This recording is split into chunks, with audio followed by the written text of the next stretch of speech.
Hello, second grade, it's Miss S. And today I'm going to read chapter 3 of The Mouse and the Motorcycle. This is an exciting chapter. It's called Trapped. And today we're going to focus on the setting. Let's remember what the setting is, where the story takes place. Now we're going to focus on the setting of this chapter. We already know that the main setting is the hotel.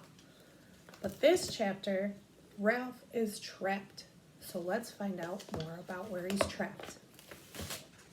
Chapter 3, page 22.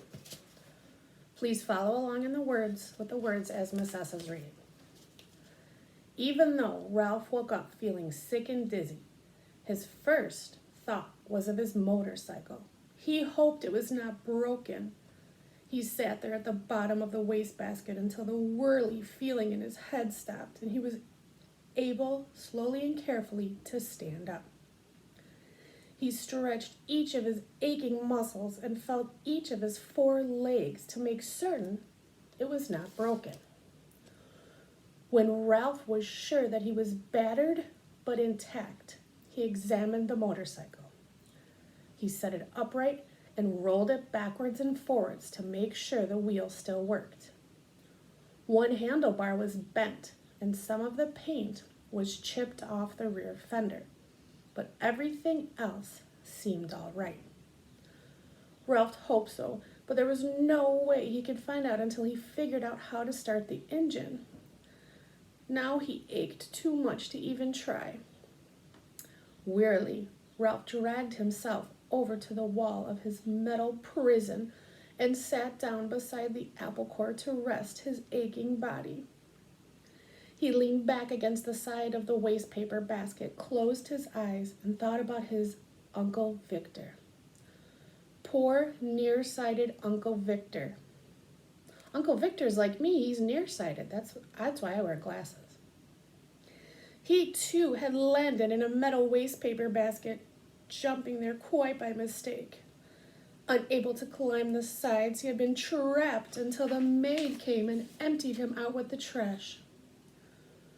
No one knew for sure what happened to Uncle Victor, but it was known that trash in the hotel was emptied into an incinerator. Ralph felt sad and remorseful thinking about his Uncle Victor getting dumped out with the trash.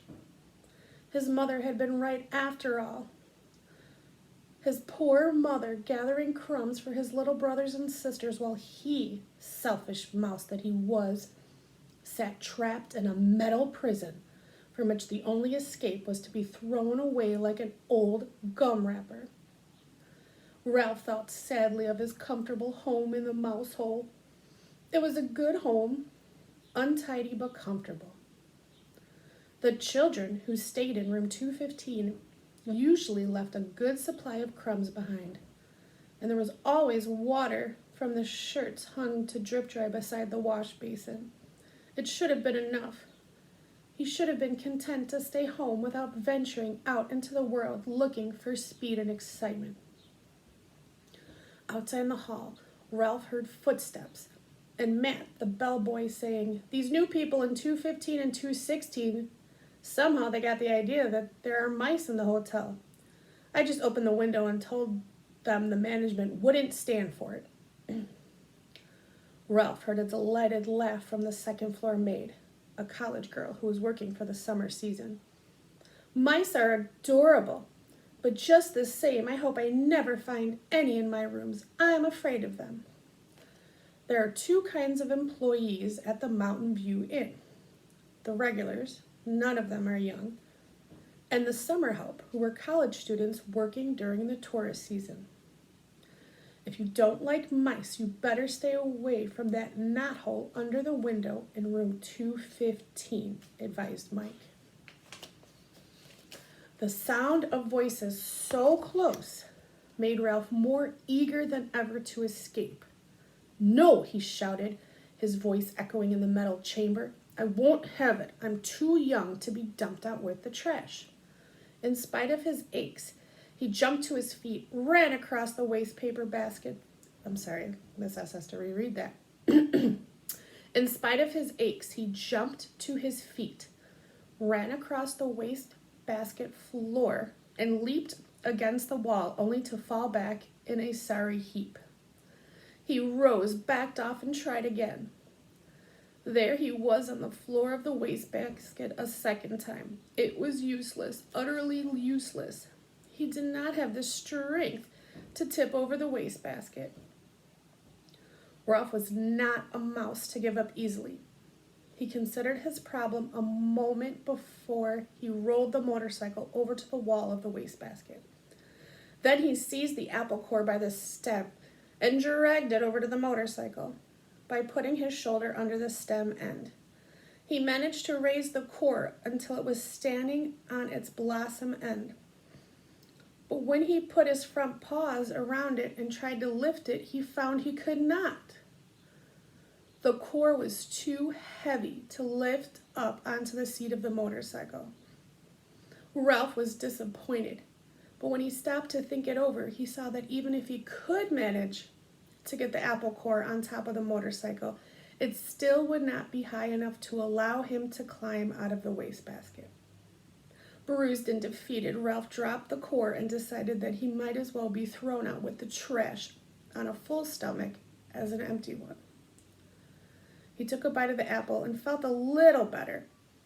It was the best food he had eaten for several days, juicy and full of flavor, and much better than the damp Zwieback crumbs the last guests had left behind.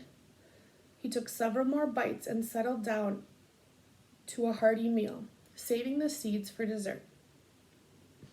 2 ant scouts appeared at the rim of the wastebasket. "Go away," said Ralph crossly, because he did not like to eat food crawling with ants, and because it embarrassed him to be seen in such a predicament. The ants left us silently as they had come. When Ralph had eaten his fill of the apple, he curled up beside the apple core. He only hoped that someone might happen to drop a Kleenex over him. It was bad enough to be carried to one's doom in a wastebasket, but to be carried to one's doom by a shrieking maid was unthinkable. There was one tiny ray of hope. If someone did happen to drop a Kleenex over him, he just might have a chance to jump and run when the maid tipped the basket to empty it into the incinerator. The thought that the boy was sure to miss his motorcycle and start looking for it kept Ralph tossing and turning behind the apple core until, stuffed and exhausted, he finally fell asleep.